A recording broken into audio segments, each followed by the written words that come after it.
bonjour à tous et à toutes. Comme j'avais dit dans la dernière vidéo, point lecture du mois de juillet, j'avais dit que j'avais une idée de vidéo que j'allais peut-être faire. J'étais pas sûre de réussir à faire en fonction de beaucoup de choses en ce moment. Et finalement j'ai envie de la faire quand même, parce que c'est quand même quelque chose qui me touche assez. Peut-être vous n'avez pas vu, mais dans une de mes dernières stories sur Instagram, j'ai posté une photo d'une personne et j'ai dit que ça faisait 2 ans. Et du coup, cette vidéo, je vais essayer de me consacrer à... Là, j'ai parlé de 6 livres en question qui sont en rapport à la thématique du deuil ou de la perte éventuelle d'un proche. Après, je ne m'étendrai pas plus là-dessus parce que j'ai pas envie de trop en dire. Du coup, là, j'ai 6 livres à parler. Je vais essayer d'aller assez vite. Du coup, voilà, parce que c'est une thématique qui peut toucher beaucoup de gens, qui est inévitable dans la vie. Voilà, on n'est pas éternel, on sait très bien que nous, en tant qu'humains fragiles, on n'est pas éternel. Et je vais commencer sans trop tarder par The Heart You Give, La haine qu'on donne, écrit par Angie Thomas. Là, j'ai le petit format, du coup, c'est publié chez Pocket. Mais le grand format est publié chez Nathan, je crois. Dans ce roman, on suit le personnage de Star qui a 16 ans, qui suite à une bavure policière va voir son meilleur ami être tué devant ses yeux. Elle va perdre son meilleur ami qui se fait tirer dessus. Et elle va avoir le chagrin évidemment, parce que ça, de nouveau c'est sur le deuil, ces livres-là parlent du deuil.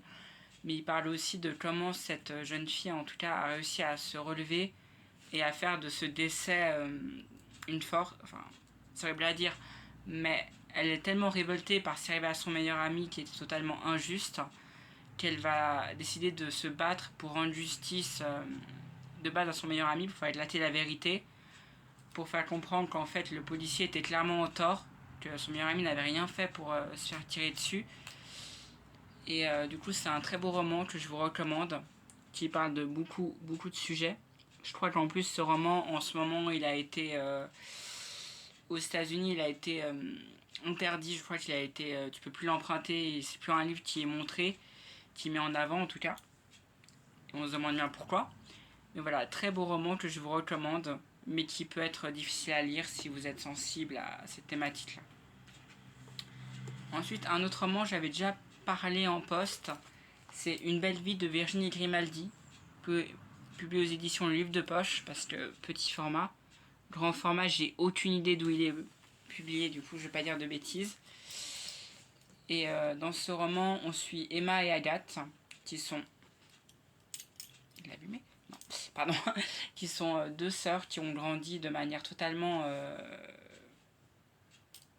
différente, mais qui ont grandi un peu l'une contre l'autre, qu'on a un peu toujours mis un peu en dualité.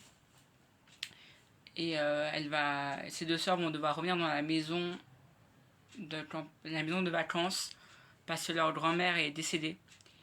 Et durant cet été où elles passent dans cette maison, où elles doivent faire le tri, où elles doivent ranger les souvenirs de leur grand-mère, c'est un roman qui est à la fois, je trouve, très solaire, enfin qui est très intéressant à lire d'un point de vue que moi, en tout cas, quand je l'ai lu, je me suis sentie vachement importée par la plume de Virginie Grimaldi. C'est un roman, j'avais dit dans mon poche, je crois que c'est un roman très estival, très posé, mais qui évoque quand même le décès de leur grand-mère. Après, c'est peut-être pas aussi mis en avant que dans le livre d'avant, mais ça reste un très beau roman dont je vous recommande, parce que perdre un grand-parent, c'est jamais facile. Et là, en plus, cette perte va leur faire découvrir d'autres secrets en plus de leur enfance. Du coup, il y a toute une série un peu d'événements qui arrivent pour ces deux sœurs. Est-ce qu'elles vont réussir à se rapprocher? Est-ce qu'elles vont continuer à s'éloigner? Faudra le lire pour le savoir. Ensuite, on a Vous parlez de mon fils, de Philippe Besson, position Julliard, parce que c'est le grand format, je ne sais pas si vous voyez bien. Dans ce roman-là, alors, petit format, je crois que c'est Pocket.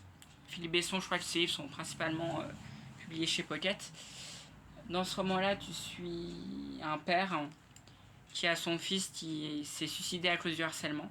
Tu suis les tourments de ce père qui a vécu la souffrance d'avoir perdu son fils du harcèlement. Et si je me rappelle bien, parce que c'est pas une lecture que j'ai fait récemment, à travers ses yeux, on voit l'enfer qu'a eu son fils. Je crois qu'il y a quelques passages, je sais qu'il y avait quelques passages que j'avais pu mettre un peu en évidence, mais vu que je n'avais plus de post-it, voilà. Ah non. Là il y a un passage, je crois c'est: enfin le monument aux morts, ce sera pour rendre un dernier hommage à celui qui est tombé, vaincu par l'ennemi, et qui pourrait être chacun de nous. Moi c'est pas vraiment un passage que je voulais, mais ça reste un très beau roman parce que ça montre non seulement que là le deuil que doit faire ce père, c'est en plus parce que son fils s'est enlevé la vie. C'est pas une mort naturelle. C'est pas une mort qu'on pourrait s'attendre de se dire la personne est malade ou la personne a des problèmes de santé, elle va partir. Là, son fils est suicidé, enfin, c'est un adolescent en plus, hein, c'est pas quelqu'un d'adulte. Hein. Il s'est suicidé et le père qui doit faire face non seulement à son chagrin d'avoir perdu son fils, mais à l'injustice aussi de pourquoi il est décédé. Que s'il y avait eu des mesures mises en avant, le fils serait peut-être encore là. Et c'est un très beau roman, je trouve, parce que non seulement il aborde le harcèlement, vous savez, c'est une thématique, j'ai même fait 2 vidéos que j'ai postées sur mon Instagram sur ce sujet-là. C'est des thématiques qui me touchent plus qu'autre chose. Et ce livre-là, vraiment, je trouve qu'il aborde très bien la thématique du deuil, comme j'ai dit, parce que c'est un père qui est en deuil, qui fait son deuil tout le long du livre. Qui se voit se retrouver à avoir son fils. Je vais juste essayer de retrouver le début.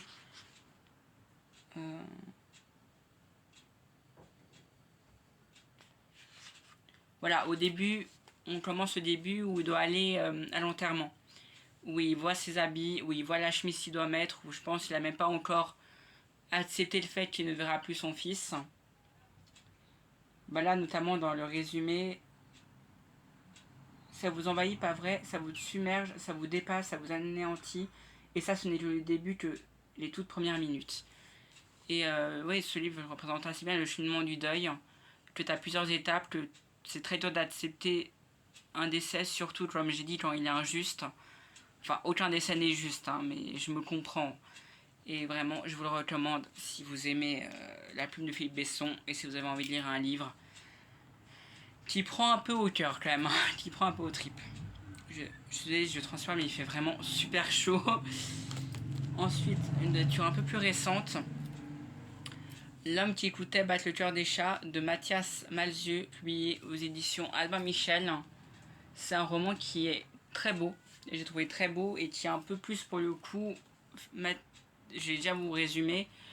Dans ce roman, tu suis Tornado et June, qui sont 2 chats consolateurs adoptés par des maîtres qui ont perdu un enfant à naître. Du coup, je crois qu'elle a fait une fausse couche, ou que l'enfant est mort prématurément. Mais du coup, tu suis ces 2 chats qui ont un peu la magie en eux, parce que tu suis les pensées des chats, qui voient leur maître avoir ce chagrin en eux.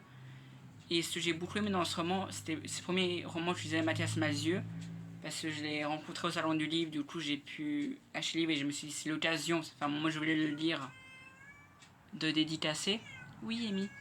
De le faire dédicacer, et je l'ai lu, et vraiment j'ai un très fort respect pour Mathias Malzieu d'avoir réussi à écrire un livre qui, même s'il parle du deuil, de cette thématique de la perte d'un proche, il arrive à rendre ça de manière totalement légère, je me comprends, mais t'as cette touche de magie avec ces chats qui sont tellement bien faits que quand tu lis, t'as l'impression de lire un roman qui avec l'humour, c'est le système de l'humour dans ce livre, qui arrive à pallier à ce que certes... Comment je pourrais expliquer ça? À quel point l'humour dans certaines situations peut être un remède à la tristesse. Et les 2 chats sont tellement attachants, j'ai tellement adoré Tornado et June. C'est vraiment un roman qui est... Oui, Amy, viens. C'est vraiment un roman qui est juste incroyable, qui te fait voyager dans l'intimité de ce couple. Qui fait voyager dans l'intimité de ce couple avec ces 2 chats. C'est vraiment incroyable, c'est vraiment super bien mené. Je peux que vous le recommander si vous avez envie de lire ce genre de livre, ou si vous voulez découvrir La plume de Mathias Malzieu. Ensuite, un autre roman qui avait été un coup de cœur très récemment quand je l'avais lu il y a quelques années, L'île des battements du cœur de Laura Imai Messina, plus édition Albin Michel. Je crois que le format poche est chez 10-18 parce que c'était là où était son autre roman que j'avais lu. Mais je suis pas sûre, je peux rien affirmer. Et dans ce roman, on suit Shuichi, désolé si je le prononce mal, qui à la mort de sa mère, qui est un homme de la quarantaine, je précise, il a 40 ans. Il perd sa mère et en fait, il revient sur les lieux de son enfance. Lui, il s'attendait à être seul, à devoir vivre son deuil étant dans la solitude. Il va rencontrer un jeune garçon au comportement énigmatique qui semble avoir connu sa mère. Et peu à peu, une relation se tisse entre l'homme et l'enfant. Elle les mènera sur une île unique au monde, Teshima, où sont conservés les enregistrements des pulsations cardiaques. De dizaines de milliers de personnes vivant ont disparu. Ce sont les archives du cœur de l'artiste Christian Boltanski. Et c'est vraiment un très beau roman parce qu'on a cette perte de sa mère, de cet homme qui est la quarantaine. T'as ce jeune enfant qui semble avoir connu sa mère, mais on n'en sait pas suffisamment pour pouvoir comprendre.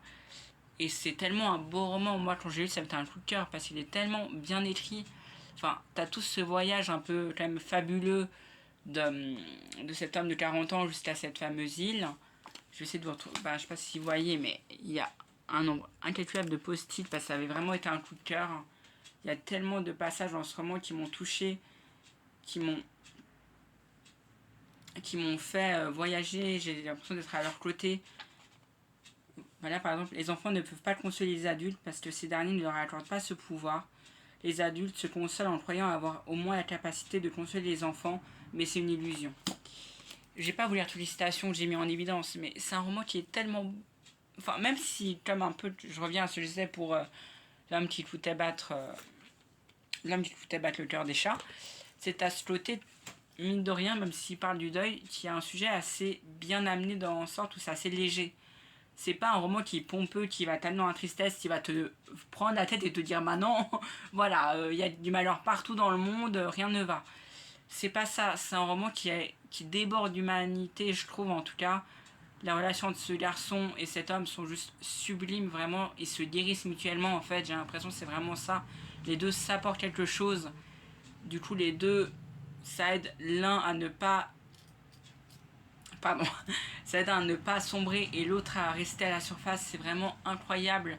C'est vraiment, je peux tout vous le recommander, mais vraiment, il est juste incroyable. J'aurais juste envie de le relire juste pour avoir ces émotions-là. Mais voilà, j'ai d'autres livres à lire. Et le dernier d'ailleurs, qui était ce livre qui m'a donné envie de faire sur cette thématique-là, La vie en turquoise de Élise Girondeau, position Solaire Poche.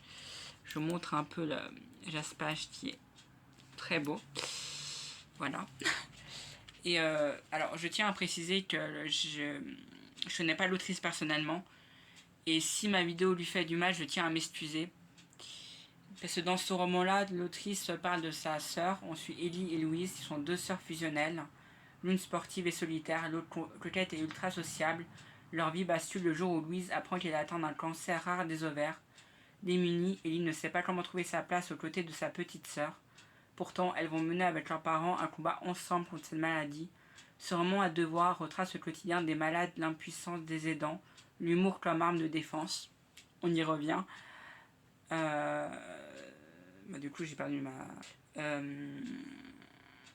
les soignants empathiques, ceux qui feraient mieux de changer de profession, les belles rencontres, les couples qui ne tiennent pas le choc, les amis perdus, les maladresses, l'espoir qui se meurt pour renaître, le cancer bien sûr, mais aussi surtout l'amour sororal, inconditionnel, qui transcende et sublime tout. Dans ce roman, vous l'avez compris, on parle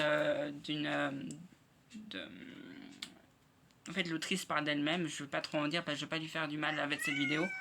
Mais oui, Amy, t'es jolie, mais je fais ma vidéo. Tu me laisses finir et après je m'occupe de toi. Et du coup, elle parle de la perte de sa petite sœur qui est morte d'un cancer des ovaires assez rare. Et ce roman, il retrace justement un peu tout le combat qu'elles ont eu, les deux sœurs, même Louise, durant cette période-là. Ça montre aussi bien à quel point un cancer peut être lourd à porter, peut te donner l'impression de plus exister en tant que personne. Parce que c'est médicament sur médicament. Tu enchaînes les rendez-vous, tu as limite plus de vie en dehors de l'hôpital. Et vraiment un très beau roman que j'avais adoré lire. J'ai eu larmes aux yeux plus d'une fois en lisant. parce que j'ai des grands frères et puis moi imaginer les perdre c'est juste inconcevable. Mais voilà, moi je sais que tout ce qui touche les frères et sœurs, tout ce qui touche la famille en général, ça me touche beaucoup. Et là je trouve ça très courageux de sa part d'avoir écrit ce livre, d'avoir écrit pour faire continuer à vivre sa petite sœur à travers ces lignes, qu'on puisse se souvenir d'elle comme quelqu'un qui a su surmonter cette maladie, qui a su vivre avec cette maladie, qui a su garder le sourire malgré ce qu'elle a traversé. De nouveau, ça montre aussi à quel point ça impacte les familles, ça impacte les proches de manière générale. Que des fois les relations elles se fragilisent avec ce qui arrive de l'extérieur, c'est que tu contrôles pas ce genre de choses. Tu contrôles pas les maladies, tu contrôles pas la vie. Et c'est vraiment un très beau roman, je peux que vous recommander, vraiment. Moi, je savais que j'essaie de pleurer en lisant. J'ai eu larmes aux yeux plus d'une fois, mais j'ai lu tellement rapidement, je voulais pas quitter ces deux sœurs. Je me suis beaucoup attachée aux personnages qui sont juste incroyablement bien faits. T'as tout ce côté, de nouveau, ça parle aussi des personnels, des soignants. J'ai beaucoup de respect pour ceux qui font ce métier, parce que c'est des métiers vraiment pas simples. Et que c'est des métiers où tu es confronté à beaucoup d'événements, aux aléas de la vie qui sont pas forcément simples. Mais des fois, en effet, tu tombes sur des médecins pas forcément compréhensifs et qui prennent pas forcément conscience qu'en tant qu'humain, quand tu as une personne qui est malade, c'est non seulement pas facile pour la personne malade, mais pour la famille. Mais de nouveau, je ne dénigre absolument pas ce métier qui est juste magnifiquement beau et qui est très dur à faire. Moi, je ne pourrais pas faire ce métier notamment. Et c'est à peu près tout ce que je voulais dire. Parce que je commence à me faire enquiquiner par une petite qui réclame de l'attention. Mais voilà, très beau roman que je peux tout vous recommander. Et j'arrête d'en parler parce que sinon, je vais me faire miauler dessus encore longtemps. J'espère que cette vidéo vous aura plu. J'espère que j'aurai réussi peut-être à vous donner envie de lire ces livres-là. Je voulais aussi faire cette vidéo pour un peu... Alors, je suis consciente que le dire c'est facile, mais de montrer qu'en fait, t'as plein de livres qui parlent de ces thématiques-là, de différentes manières, et que ça montre juste à quel point la mort fait partie de la vie, en fait, que des fois tu contrôles pas forcément ta vie, tu contrôles pas forcément ce qui t'arrive, et j'espère jamais que ça vous arrivera. Mais voilà, c'était une thématique que je trouve que c'est important à parler, de regarder un peu dans les yeux tout ça. Je veux pas trop en dire parce que sinon je risque de partir en divagation. C'est dur de parler aujourd'hui. Mais j'espère que ça va pour vous et je vous souhaite une bonne semaine, une agréable semaine, que le reste de les semaines suivantes ça ira pour vous. Et je vous dis à très bientôt pour une prochaine vidéo. Au revoir.